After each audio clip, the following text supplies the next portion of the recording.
Bonjour à tous et bienvenue sur Contes du sommeil. Aujourd'hui, nous allons nous plonger dans une histoire qui nous rappelle à quel point le destin peut être cruel. L'histoire d'une jeune femme qui avait tout pour réussir, un avenir radieux tracé devant elle, mais qui a été brutalement arrachée à la vie. Restez avec moi jusqu'à la fin, car les détails de cette affaire sont aussi troublants qu'inattendus, et la vérité est bien plus sombre que ce que l'on pourrait imaginer.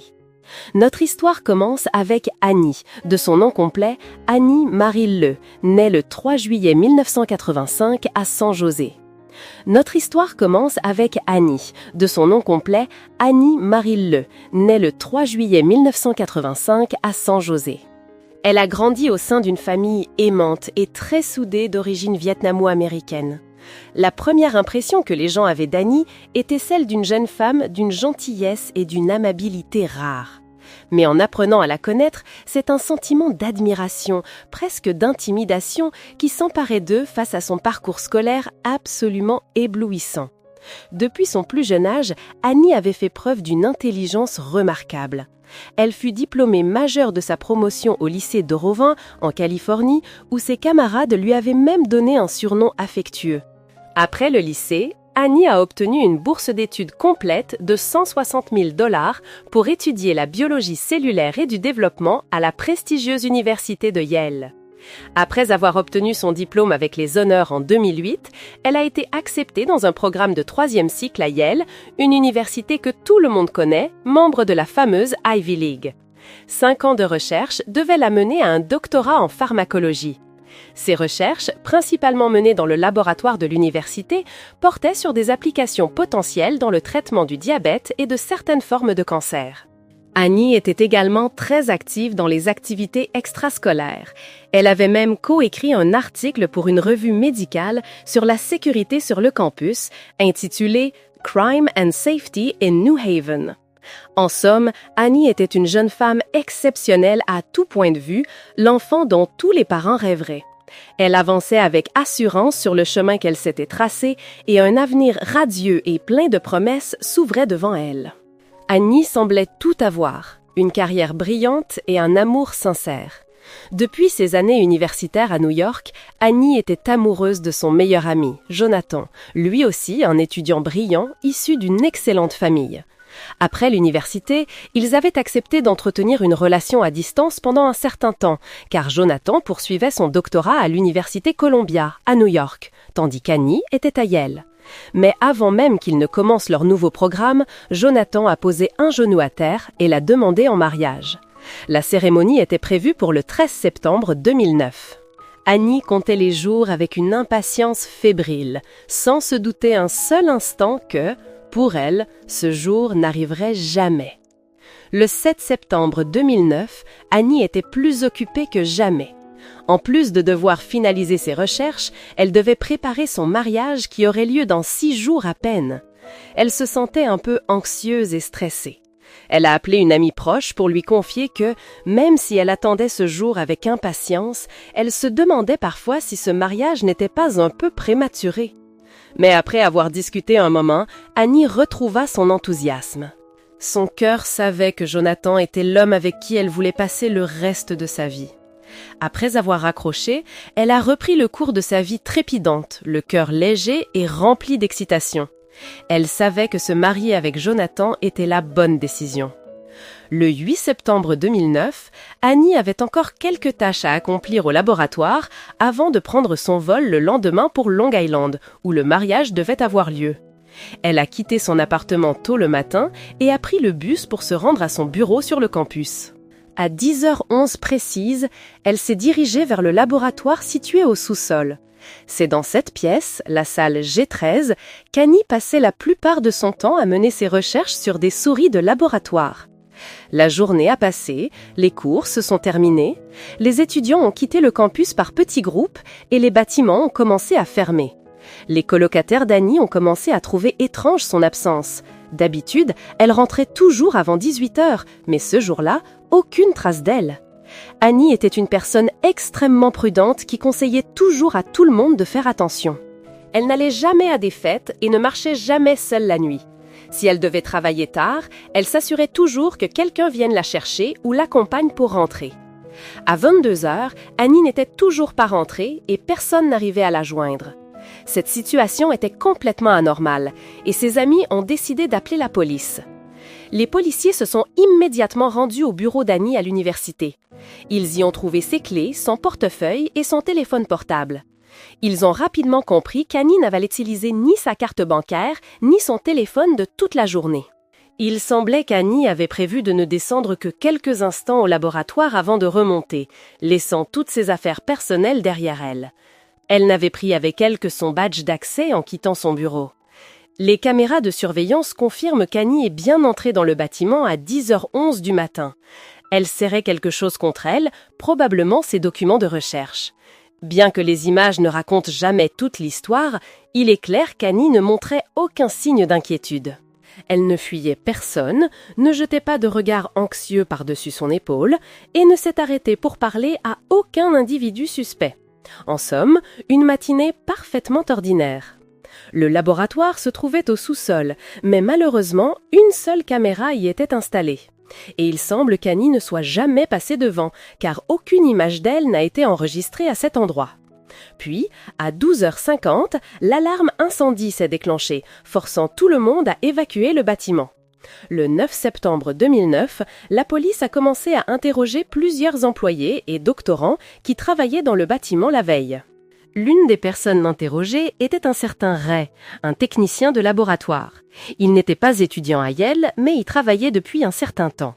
Ray a déclaré aux enquêteurs qu'il était arrivé au laboratoire à 7h du matin et qu'il avait vu Annie dans la salle G13. Il a également affirmé l'avoir vue quitter le laboratoire bien avant que l'alarme incendie ne retentisse. Les enquêteurs ont alors épluché méticuleusement toutes les bandes des caméras de surveillance de l'université, à la recherche du moindre indice. Ils ont fouillé les couloirs, les salles de classe, les casiers et ont même vidé les poubelles. Mais tous ces efforts se sont avérés vains. Aucune trace d'Annie. Près d'une journée s'était écoulée et toujours rien. Après avoir examiné les enregistrements des 70 caméras du bâtiment, la police n'a trouvé aucune autre image d'Annie. La direction de l'université a alors offert une récompense de 10 000 $ pour toute information la concernant. Le fiancé d'Annie a immédiatement pris un vol depuis New York et sa famille est arrivée en urgence de Californie pour participer aux recherches.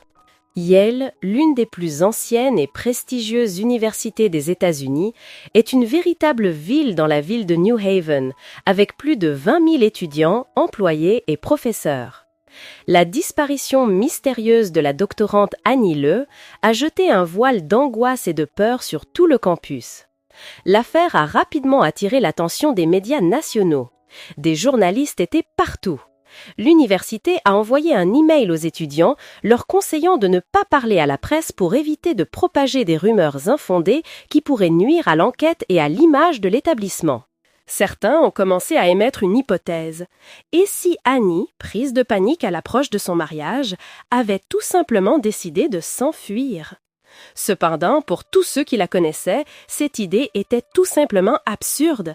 Annie et sa famille préparaient ce mariage depuis plus d'1 an. Elle n'était pas du genre à prendre des décisions impulsives ou à agir de manière irréfléchie sans se soucier des sentiments de ses proches. Le 12 septembre, la police a fait appel à une équipe de la police scientifique pour fouiller le bâtiment une nouvelle fois. Cette fois, ils se sont concentrés sur la salle G13, le laboratoire d'Annie. Les experts ont alors découvert de légères traces de sang sur un mur. Au même moment, une autre équipe a trouvé plusieurs perles de collier éparpillées dans la zone de stockage de la salle G22. La police a rapidement confirmé que ces perles appartenaient à un collier qu'Annie portait souvent. En inspectant les faux plafonds, ils ont fait une autre découverte. Une chaussette tachée de sang et un gant médical bleu. Les enquêteurs ont alors décidé d'utiliser du luminol pour inspecter la salle G13 et les laboratoires adjacents. Le luminol est un produit chimique fascinant, souvent utilisé sur les scènes de crime. Il a la capacité de révéler des traces de sang, même si elles ont été diluées jusqu'à 10 000 fois. Au contact du sang, il provoque une réaction qui émet une lueur bleue fluorescente. Ainsi, même si un coupable tente de nettoyer méticuleusement une scène de crime, il est presque impossible d'effacer toutes les traces. Et comme il s'y attendait, des taches de sang sont apparues sous la lumière bleue, non seulement dans la salle G13, mais aussi dans la salle voisine, la G22. En suivant ces traces macabres, la police est arrivée jusqu'au vestiaire masculin et aux toilettes situées près de la salle G22. Une odeur nauséabonde flottait dans l'air, mais ils ne parvenaient pas à en localiser la source exacte. Des chiens renifleurs ont donc été amenés sur les lieux. Le bâtiment a été entièrement bouclé et officiellement déclaré scène de crime. Le 13 septembre 2009, le corps en décomposition d'Annie fut retrouvé, coincé à l'envers à l'intérieur d'un mur de service, là où passaient les canalisations de la salle G22. Le 13 septembre aurait dû être le jour de son mariage, le jour où elle se serait sentie la plus belle, la plus heureuse. Mais en ce jour précis, ce jour qu'Annie avait attendu avec tant d'impatience, c'est sa famille qui a dû venir identifier son corps. La douleur est tout simplement indescriptible. Le petit corps d'Annie avait été broyé, réduit en une masse informe, tant l'agresseur avait dû forcer pour le dissimuler derrière cette mince cloison. L'autopsie a révélé qu'Annie était morte par asphyxie. Elle avait la mâchoire et la clavicule fracturées. Les experts légistes étaient convaincus que ces blessures lui avaient été infligées alors qu'elle était encore en vie. L'examen a également révélé des signes d'agression à caractère intime. Près du corps, on a retrouvé son badge d'accès, un gant médical et un stylo à billes bleues. Des échantillons d'ADN prélevés sur ses vêtements et autour de la scène ont été collectés et envoyés pour analyse. Des milliers de personnes se sont rassemblées sur le campus pour une veillée aux chandelles, en hommage à Annie et pour soutenir ses proches. La mort d'Annie a provoqué une onde de choc parmi les étudiants. L'université a envoyé un email à tous, les informant du renforcement des services de soutien psychologique et de la mise en place d'une ligne d'assistance disponible 24 heures sur 24 et 7 jours sur 7 pour quiconque en ressentirait le besoin. Pour entrer dans le bâtiment, il fallait un code d'accès ou un badge. La police a donc rapidement émis l'hypothèse que l'auteur n'était pas un intrus, mais un étudiant ou un employé de l'université. Cette révélation a semé la panique. Le coupable pouvait être n'importe qui, marchant juste à côté d'eux dans les couloirs. Les étudiants terrifiés se déplaçaient désormais en grands groupes. Les cours et les services du soir furent annulés. Un sentiment d'insécurité pesant s'est installé, tant que l'agresseur courait toujours. Peu de temps après, les résultats des tests ADN sont enfin arrivés. Un échantillon trouvé près du corps d'Annie correspondait à un criminel nommé Robinson. Cette découverte a laissé la police perplexe, car Robinson avait été abattu des années auparavant. Finalement, les enquêteurs ont trouvé une explication. Il s'est avéré que Robinson avait été plombier et qu'il avait été engagé pour réparer les tuyaux de la salle G22 des années avant sa mort. Les autres données ADN n'ont donné aucune autre correspondance. La police a alors examiné l'historique de tous les passages de badge d'accès au laboratoire et a découvert que seules 2 personnes avaient utilisé leur carte pour entrer dans la salle G13 ce jour-là. La première était un employé d'une société fournissant du matériel au laboratoire. Il a été rapidement innocenté car il disposait d'un alibi en béton. La seconde personne était Ray, un technicien de laboratoire de 24 ans. Il avait déclaré aux policiers avoir vu Annie quitter le bâtiment ce jour-là. Mais c'est précisément ce témoignage qui a fait de lui le suspect numéro 1, car les caméras de sécurité ont confirmé qu'Annie n'avait jamais quitté les lieux. Ray était connu pour être colérique et difficile au travail. Il montrait ouvertement son mécontentement si un étudiant ne nettoyait pas correctement le laboratoire. Ray et Annie n'avaient aucune relation particulière. Ils se connaissaient seulement de vue et se croisaient dans les couloirs. Le premier et unique contact qu'ils aient eu a eu lieu quelques semaines avant le drame. Ray avait envoyé un email à Annie pour se plaindre qu'elle n'avait pas nettoyé les cages de souris sales après son expérience.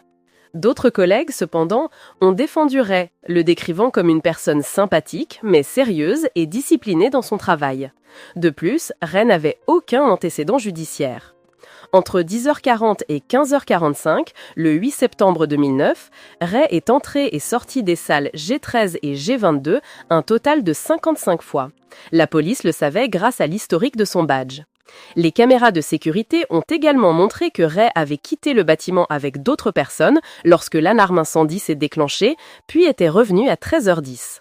Il a été vu rôdant dans la zone du sous-sol et semblait avoir changé d'uniforme à un moment de la journée. Les caméras l'ont également filmé à l'extérieur, assis sur les marches d'un escalier, la tête entre les mains. Lorsque la police l'a interrogé pour la deuxième fois, ils ont remarqué des égratignures sur son visage et ses bras, ainsi que des ecchymoses récentes. Ray a expliqué qu'il avait été griffé par son chat. La police a demandé à Ray de se soumettre à un test au détecteur de mensonges. Le test s'est révélé être un échec cuisant pour lui. Même si la police était presque certaine d'avoir trouvé le coupable, les résultats d'un tel test n'ont qu'une valeur indicative et ne sont pas recevables devant un tribunal. Ils ne pouvaient donc pas l'utiliser pour obtenir un mandat d'arrêt. Ils lui ont demandé un échantillon d'ADN et ont été contraints de le relâcher en attendant les résultats. Au petit matin du 17 septembre 2009, une effervescence inhabituelle règne autour du bâtiment numéro 8. Des dizaines de voitures de police encerclent les lieux. Les forces de l'ordre ont un mandat d'arrêt contre Ray. Ils érigent rapidement un périmètre de sécurité et une équipe du FBI se précipite vers la chambre 214. Là, ils découvrent Ray et son père, tranquillement en train de prendre leur petit déjeuner. Sans un mot, les agents menottent Ray et l'emmènent sous le regard stupéfait et incrédule de son père. Les résultats des tests ADN sont sans appel. Ray est bien l'homme qui a ôté la vie à Annie. Les enquêteurs obtiennent également un mandat pour perquisitionner son domicile et son bureau. Ils y trouvent l'uniforme et les chaussures qu'il portait le jour du drame, portant encore des traces du sang d'Annie.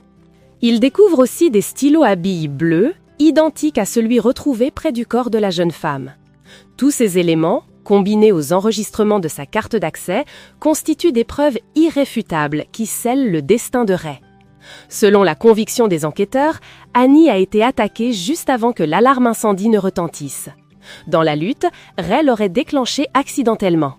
Il serait alors sorti avec tout le monde, laissant Annie dans le laboratoire. Une fois le calme revenu, il serait retourné sur les lieux pour déplacer précipitamment le corps d'Annie dans la pièce G22, où il l'a dissimulé derrière une cloison. Les enquêteurs affirment avoir tellement de preuves contre Ray qu'il n'était même pas nécessaire d'établir un mobile clair pour l'inculper. Pourtant, même après son arrestation, Ray n'a jamais expliqué son geste. L'opinion publique s'est perdue en conjectures sur ses motivations. Certains pensent que Ray éprouvait des sentiments non partagés pour Annie depuis longtemps. Le jour de sa disparition, elle avait annoncé à tous ses collègues son mariage imminent et son absence pour les semaines à venir. Cette nouvelle aurait pu déclencher chez Ray une jalousie maladive, le poussant à vouloir la posséder avant de la faire disparaître. Cependant, cette théorie est contestée, car Ray était lui-même fiancé à une autre femme à cette époque. Tous les collègues d'Annie sont formels. Il n'y avait absolument aucune relation sentimentale entre eux. D'autres avancent que Ray était une personne cherchant à tout contrôler, mais complexée par son propre travail. Ses tâches consistaient principalement au nettoyage et à l'entretien du laboratoire. Il aurait pu développer une jalousie envers les brillants chercheurs et déverser sa frustration sur eux. Quoi qu'il en soit, tout cela ne reste que des suppositions. À ce jour, seul Ray connaît la véritable raison de son acte effroyable. Lors de son procès en mars 2011, après de multiples reports, Ray a finalement plaidé coupable de meurtre et a été condamné à 44 ans de réclusion. Il a exprimé de profonds remords, mais n'a toujours fourni aucune explication pour son attaque. Sa libération est prévue pour 2053, il aura alors 68 ans. Bien que la vie d'Annie ait été arrachée de manière si cruelle et injuste, ses proches et ses amis affirment qu'elle restera à jamais vivante dans leur cœur, comme la personne la plus merveilleuse qu'ils aient jamais connue. L'histoire tragique d'Annie LeSay se termine ici, sur une question qui restera sans doute à jamais sans réponse. Si ce récit vous a touché, n'hésitez pas à nous le faire savoir en aimant la vidéo, en vous abonnant à Conte du Sommeil et en la partageant. Quelle est votre théorie sur les motivations de Ray? Nous serions curieux de lire vos réflexions dans les commentaires. Merci de nous avoir écoutés, prenez soin de vous et à bientôt pour une nouvelle histoire.